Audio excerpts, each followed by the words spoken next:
Hi, my name is James H. Egan Kapal from IPE 013001P, and my report is all about the history of shot put.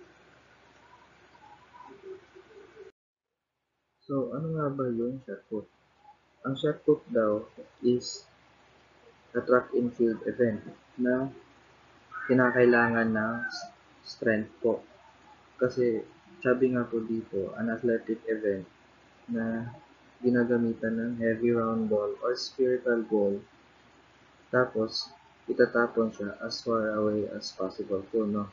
So, kinakailangan po talaga ng strength sa sports na to,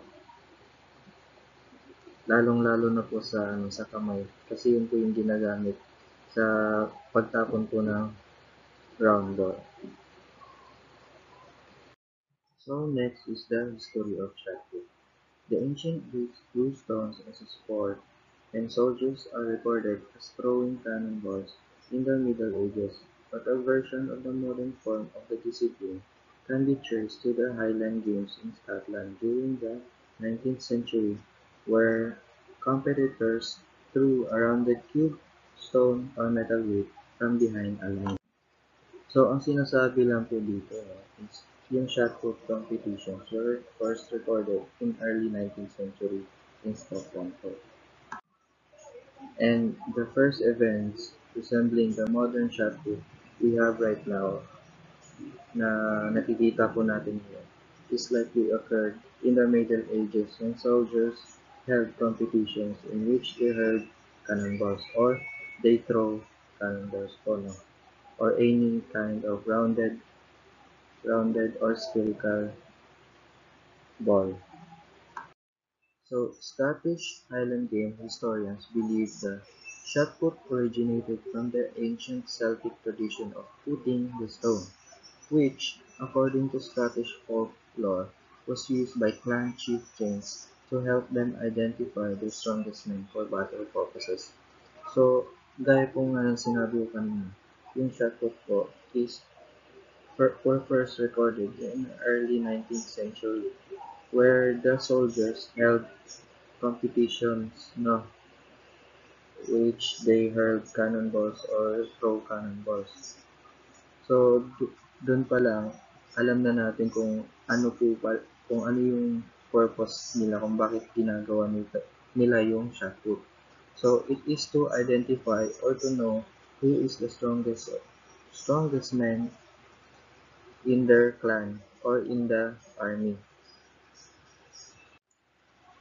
So, the men's shot put has been part of every modern Olympics since 1896, but women putters had to wait until 1948 before they could compete at the Games. Shot put was an original modern Olympic event with American Robert Garrett winning in 1896. So, sinasabi po dito is yung shot put po pala is matagal na po pala talaga siya pinapractice ng mga European o ancient Greeks or ng mga Scottish po na it has been part of every modern Olympics since 1896. So, matagal na siyang pinapractice ng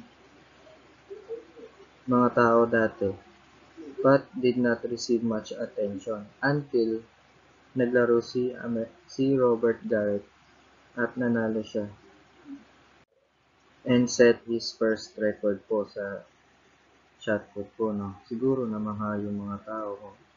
Oh, ang lakas naman ng taong yun, gano'n. Ang layo ng naibato niya sa, sa heavy ball, gano'n.